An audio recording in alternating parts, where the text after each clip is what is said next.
quarterback making a tiny mistake, and sometimes I like follow my instincts because my instincts tell me to go here, and I feel like he's gonna throw it there, and he happens to do it, and I just happen to be in the right spot and make the play. Well, how do you read the quarterback? I mean, here you are, you're locked down on a certain individual wide receiver, but yet you have to be aware of what the quarterback's doing. How do you balance that? It depends on the coverage. Like, if we're in zone, then my eyes are on the quarterback, seeing which way his shoulder turns. If it turns this way, I'll start falling to that spot. If it's in man, usually I'll just be keyed on the receiver, and usually I depend on the sidelines to make a ball call, so that helps me a lot, too, to recognize when the ball's coming in and when it's not. Greg Hurst, we're talking about defense, and obviously if you're going to win championships, you have to play well defensively, but your offense scores a lot of points. You scored 56 in your last win over Sotomayor, had 14 points in the first couple of minutes. You run that hurry-up stuff. Obviously, you're getting it done with the quick attack football. Coach Moran, great offensive mind. He comes into our program, gets this offense installed, and all of a sudden, it really worked right away. A lot of I was surprised how fast it worked. Our kids picked up the offense. I thought it was going to be very difficult for them to understand. But he got it done. He got the kids to understand it, and in their second year, it's going very well. Yeah, that's Andy Moran. He used to be the head coach at Marshall, and that's who you're playing this coming week, and that's going to be a challenge because the Marshall people like to beat Andy Moran. Oh, they would, but you know what? He's a pretty professional guy, and we take games week by week, and he's a great mentor and a great friend, and just having him on the staff is good, and there's good. There's a good relationship between him and all his old friends at Marshall, so I think it'll be a good deal. Right. But you, Paul, you obviously want people to see you for being able to play at the next level. And what are some of the things that you'd like to point out that will make you be able to play at the next level? Well, basically my intelligence for the game. Like, I know the game because I've been around it for more than 10 years. And, having older brothers, that helps me a lot, too. And, I also want people to recognize that when the time it's crucial, like in the clutch times, that I can make plays when I have to. Tim Bergeron has a terrific girls and boys volleyball program at Eagle Rock, and they're winning championships. And you're borrowing some of his players, some of the guys. I know Steven Ramirez is a all-city attacker on the outside, and volleyball's on your football team. You're high on him, and you're high on the volleyball players. Oh gosh, this Stuart Ramirez kid he's got a phenomenal vertical jump. He's got great hands. He's first year playing football.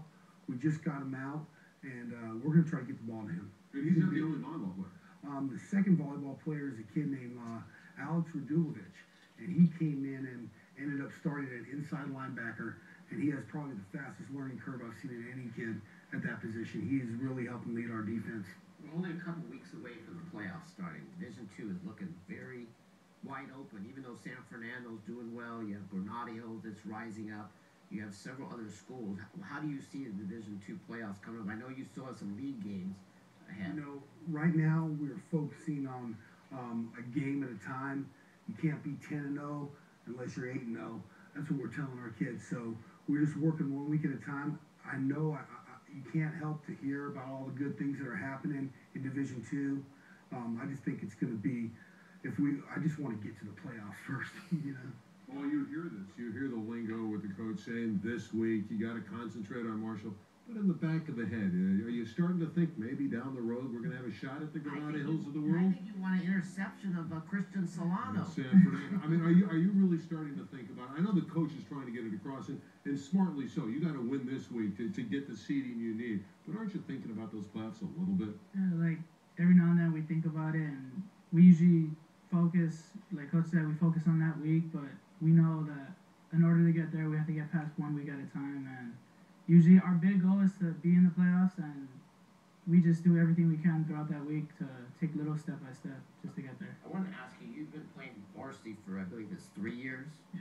So your career is coming to an end soon. I mean, what are some of the things you've learned? Because there's been some ups and downs and stuff. I guess probably one thing is the resiliency, right? When things are not going well, you got to keep going. I mean, what are some of those lessons that you've kind of learned the last 3 years? So 1 year we had to learn how to, even though we don't win games, how can we keep our composure and bounce back? And not think about the game that passed, but think about the game that's upcoming. So that was a big one. And then another one is they talk about it this year since we're yet to be beaten. Complacency, not lose our heads and think too far ahead of the road when we have a good game in front of us and we have to take care of that first. Paul, we talked so much about your 21 interceptions. You have played some offense. What do you do on offense, and how do you work in that fast break attack? Well, this year it's pretty good. It's pretty nice to be on offense because I know that I'm not the only one who has to make plays. We have players everywhere. What position? Like wide receiver? Yeah, wide receiver. What's it like? I mean, you're on the other side of the ball. Suddenly, you're now catching the pass. It's nice to catch the ball and run the same direction as we're going. Yeah. And Greg, you have some other really good players on this team. Why don't you talk about? I can't pronounce his name, but you can go and give me the name. Spit it out. Nick Giovanelli. There we go. He is. I'm sorry. I have trouble. He's least I admit a it. great athlete. You know, he had a couple brothers that played before at Eagle Rock High School. I just wish these kids could be cloned because they're extremely athletic. So it's Nick or Joe? It's Nick Giovanelli, and he's made some incredible catches. Every time he touches the ball, he averages about 20 yards. So he's just tough. You know, we got to figure out ways to get him the ball. We got Juan Luna, who's another returner. He's also a two-way player at slot receiver and corner. The kid has an unbelievable field awareness and is very quick. Our quarterback, Vince Loera, baseball player, came out for football this year. Baseball, Randy, instead of volleyball. I knew you would perk up as soon as you heard that. He's got a great arm, and he's really taken leadership of the offense. And in learning that offense so quickly and being able to execute on the field and keep his composure. I played him, which is interesting, in about the first 5 games. He was also a starter at inside linebacker. And whenever we get a tough bind on defense and we feel like I need him on the field, I will throw him out there. You know, it doesn't make our offensive coordinator very happy because he doesn't want him on the field, but he's a stud. He's a stud, and I just feel like he's a great player. You're 7-0. Has this team exceeded expectation? I knew you thought going into the season you'd have a good club, but 7-0 is perfection, and at this point, that's so difficult to do. Are you ahead of schedule? You know, I don't take anything for granted. Everything that's happened to the success at Eagle Rock is due to the fact that our administration, our athletic director, my assistant coaches, you know, I got 2 team moms that make sure the kids are happy and well fed and happy. We just I can't think of, I've never been here. I don't know. It's just a new thing for me. Happy? Yeah. He's taking care of these kids are taken care of. We got great team moms and you know the community of Eagle Rock, the support every on a Friday night. I feel like I'm in a small town that can be anywhere in the country.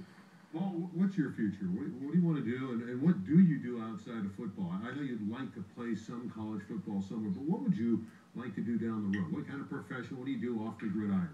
Well, like I'm good in math and like I know it.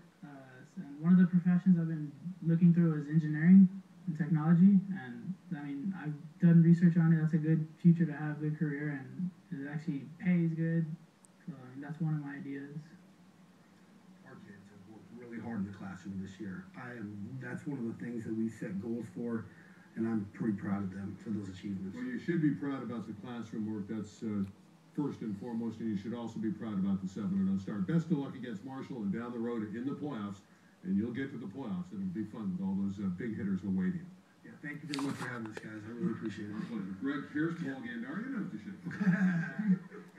He's a good guy. Greg Pierce, he's done it the right way. He's turned the program around. We'll have more right after this on SoCal Report.